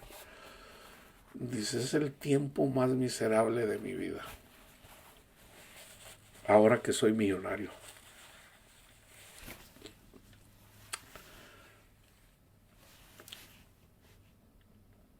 Dios se manifiesta más a los pobres. No literalmente, hermanos, pero simplemente que una persona pobre es más feliz que una persona que tiene dinero. Porque lo sé, porque lo dice la palabra de Dios y porque lo he visto. Todavía la gente, tengo vecinos que van a México. Hermano, ¿cómo está? Bien. Dice, pues ya me voy a México. Dios le bendiga, hermano. Y regresa, no, dice, pues allá está mejor, pues allá quédese, hermano, hombre, pues qué viene, no, pues es que aquí gana uno más dinero. Oh, bueno, está bien. Entonces, a veces nos enfocamos más en el dinero que en nada. Pero bueno, al último, aún mejor que estar en África o en los países más pobres, es mejor estar en Cristo. A una iglesia le dice, yo sé que eres pobre, pero eres rico. Eres rico. Yo soy pobre, no soy pobre, hermanos, en realidad no soy tan pobre, porque yo ya no vivo para andar haciendo plata y eso. Digo que soy pobre, pero en realidad, de verdad, hermanos, yo les digo, soy extremadamente, en inglés suena mejor, wealthy. Yo tengo muchas cosas. Felicidad, tengo gozo, tengo paz. Y carezco de muchas cosas, pero no las necesito. No las necesito. Ahora tengo muchas cosas que en pueblos muy pobres no tienen. No, pues yo aquí tengo internet, tengo computadora, tengo donde dormir, tengo un techo, tengo calefacción, tengo aire acondicionado. Y el Señor provee para mis necesidades. Yo soy extremadamente wealthy porque tengo a Cristo. Ese es el Evangelio, hermanos. Ese es el Evangelio. O sea, el razonamiento carnal no nos deja entender el razonamiento espiritual. Entonces, el espíritu del anticristo es pura amargura, puro dolor, puro ego. Porque imagínate, yo escribo un essay, un libro, con palabras muy bonitas, adornadas, con adjetivos que casi no se reconocen. Tengo que buscar un diccionario para ver qué quiere decir el adjetivo y hasta lo escribo poéticamente y qué sé yo, y para que digan, ¡ay, Luis Rodríguez! ¡Qué inteligente! ¡Qué hombre! ¡Qué bárbaro! ¿A poco eso me va a dar felicidad? ¿Saben quiénes me dan? A mí me da mucha lástima los actores. Me dan lástima, la verdad. Imagínate, uno quiere ser algo. Quiere ser uno famoso. Solo hay actores famosos. Pero imagínense, yo soy un actor famoso. Luis Rodríguez, el hombre más galán de todo el mundo. Pues vamos a exagerar así, ¿verdad? Y yo vengo caminando, ¡ay, ahí viene Luis Rodríguez! Y a ver, un autógrafo, y se juntan, y más las muchachas hermosas, y hasta me invitan ahí. Y no tengo dónde esconderme, porque no me dejan en paz. ¿Se imaginan lo que es andar en la calle y que la gente no te deje caminar por tu espacio? Porque eres famoso y vives de ello. ¿Se imaginan? O sea, si los tratas mal, no, pues no, obviamente va a haber periodistas ahí de la farándula que te van a sacar fotos. Imagínate tú, ¡sácate, vete por allá! Así como al Papa, un día que le puso una cachetada, una manazo a una persona que la estaba, pues sí, o sea, le jaló la mano, o sea, es un anciano, el Papa Francisco es un anciano, y esta mujer, pues, ¿qué pensó? Le agarró la mano y se la jaló como si fuera un jovencito, y él le dio un manazo así como, no, el Papa le dio un manazo. Pues imagínate, los actores son así. Qué feo, qué feo. O sea, no hay paz. Son famosos, pero no hay paz. Y fíjense, uno puede tener todo eso.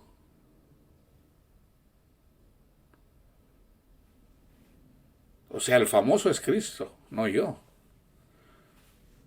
Pero imagínense andar con mi esposo más famoso de todos los tiempos. Cristo Jesús. ¿Qué mujer no se va a sentir halagada por andar con un hombre así? Eso es Cristo, eso es nuestro Padre Dios, hermanos. So, no piensen, yo antes decía, no, Señor, yo no soy nada, yo no. Bueno, ya el hecho de que Dios nos ame, no somos nada, somos algo. So, no pienses menos de ti. No, que a mí nadie me quiere, no. Si hay alguien que te quiere, Dios te ama. Aunque tu padre y tu hermano y tus hermanos, tu padre, tu madre y tus hermanos no te amen, yo te amo, hijo mío, hija mía, yo te amo. Tanto, mira nada más, vete a ver la película de la Pasión para que veas cuánto te amo. Lo hice por ti. Lo hice por ti, porque te amo. Y aquí estoy cerca de ti. Búscame, búscame, búscame. En lo espiritual, búscame en la palabra de Dios. Búscame. Ponte a meditar a Mateo, Marcos, Lucas y Juan. Medítalos. medítalos. A lo mejor tú eres la mujer encorvada. A lo mejor eres el hombre paralizado por el pecado, paralizado por la depresión, paralizado por la angustia. O a lo mejor es la persona que tienes lepra, la lepra del pecado, o la lepra literalmente, a lo mejor es una persona enferma. Busca al dador de vida. Cristo sigue sanando personas. Yo no lo puse aquí, pero lo voy a poner. Voy a terminar con este estudio, pero va a seguir en Isaías 53. Vamos a Isaías. Este es Cristo, hermanos. ¿Okay? Esta es la profecía del Mesías. Yo estoy predicando a Cristo, el amor de Dios, cuánto nos ama. Y también en relación al anticristo va a haber personas envanecidas que niegan a Cristo. ¿Quién ha creído a nuestro anuncio? ¿Sobre quién se ha manifestado el brazo de Jehová? ¿Aquí manifestado es? ¿En dónde se manifestó el brazo de Jehová? Vinieron 10 leprosos, Señor, sánanos. Vayan, preséntense a los sacerdotes. Y uno regresó. ¿Qué no eran 10 los que fueron sanados? Solamente uno regresó a darle gracias. Y regresó alabando y glorificando a nuestro Padre Dios y a Cristo Jesús que lo sanó. Jesús sigue sanando almas. Jesús sigue sanando corazones. Subirá cual renuevo delante de él, y como raíz de tierra seca, no hay parecer en él, ni hermosura. No vino con ejércitos, no vino con dinero, no era guapo, no era un Tony Curtis o un Elvis Presley, ni hermosura. Le veremos, mas sin atractivo, para que le deseemos por su amor. Despreciado y desechado entre los hombres, varón de dolores, experimentado en quebranto. Y como que escondimos de él el rostro, fue menospreciado y no lo estimamos. Predicamos el evangelio, hermanos, y yo también le desprecié al Señor. Cuando andaba buscando las cosas de esta vida, yo andaba despreciando a mi Señor. No le estimamos. Ciertamente Él llevó nuestras enfermedades literales y las del pecado, y sufrió nuestros dolores. Y nosotros le tuvimos por azotado, tanto así que le quitaron la piel, así como está en Éxodo 12. Por herido de Dios y abatido. Mas él herido fue por nuestras rebeliones, molido por nuestros pecados. El castigo de nuestra paz la llevó él, y por su llaga fuimos nosotros curados.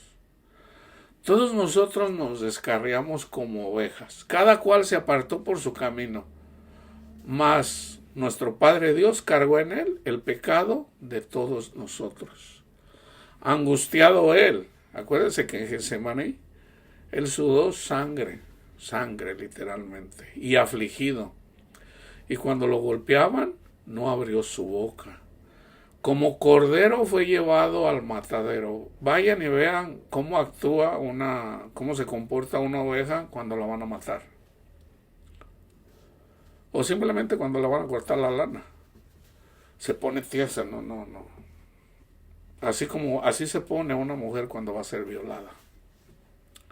Así nos ponemos también nosotros cuando Satanás nos viola.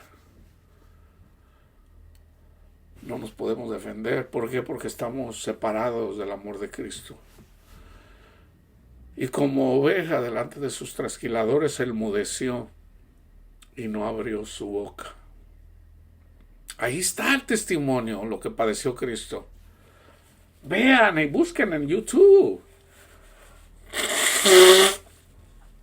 ¿Cómo son las ovejas, hermanos, cuando las trasquilan?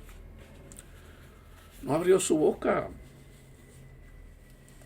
O sea, viene un trasquilador, ya se los dije, viene alguien y nos trasquila, o sea, nos dice cosas.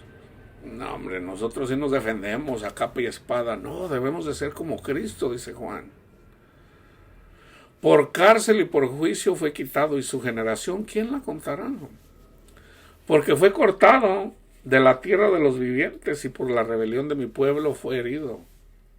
Por nuestra rebelión se dispuso con los impíos su sepultura, mas con los ricos fue en su muerte.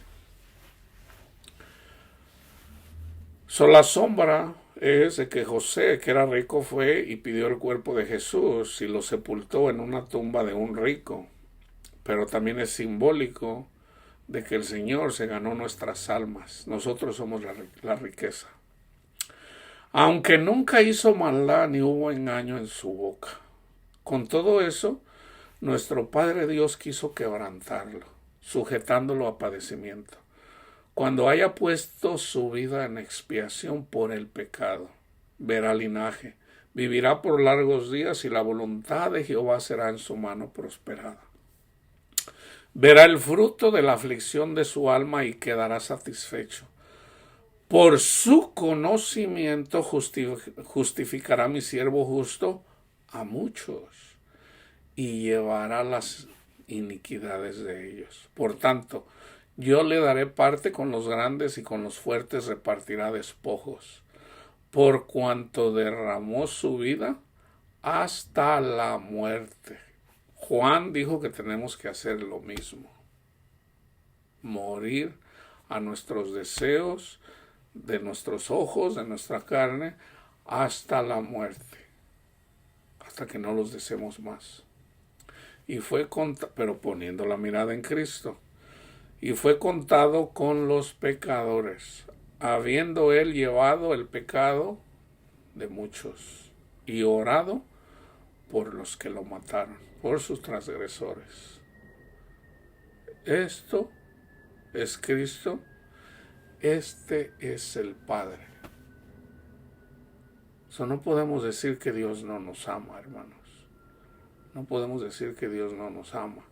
Entonces tengan cuidado con el anticristo, con el espíritu del anticristo, que viene ya lo podemos ver.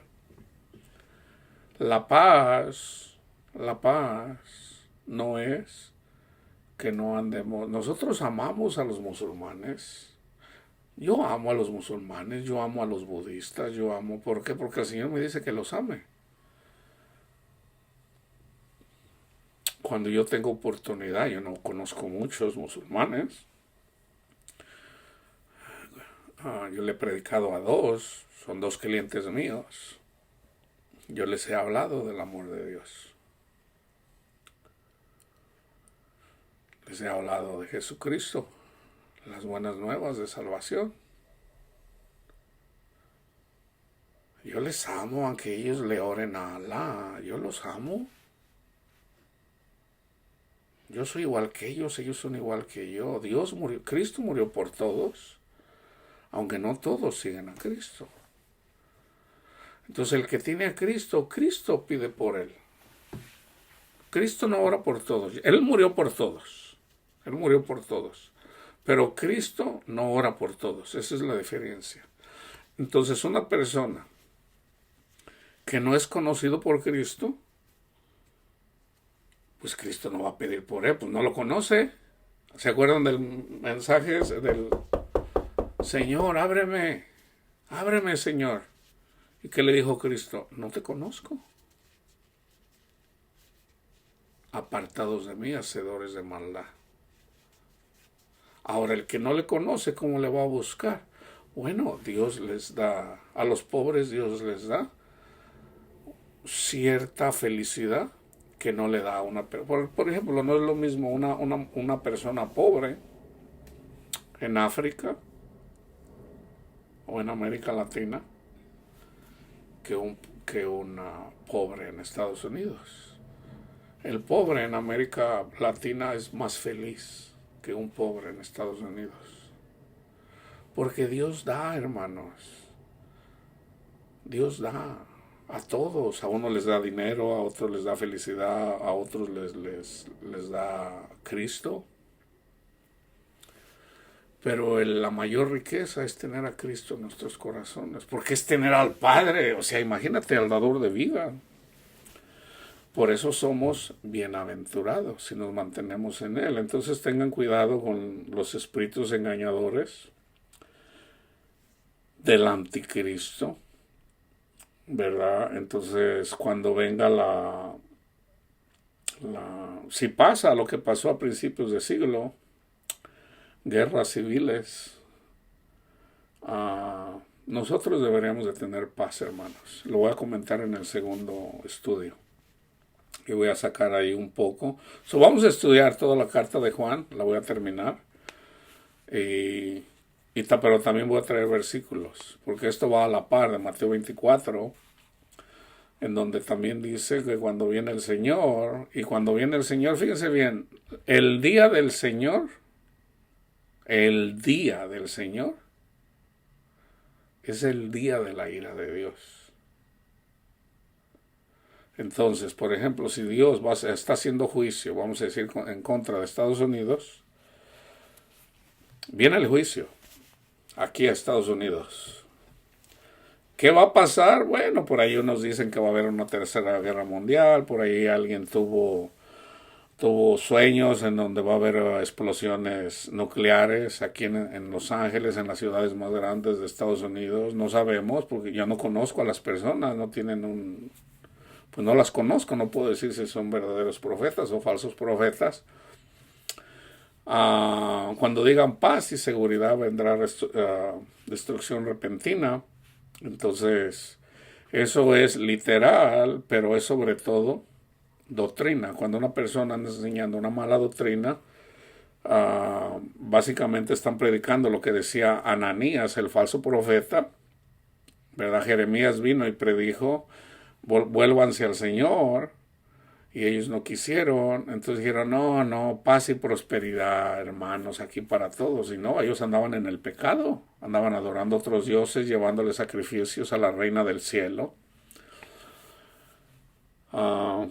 Dice, andan como los caballos desbocados, andan ahí metiéndose con la mujer de su prójimo.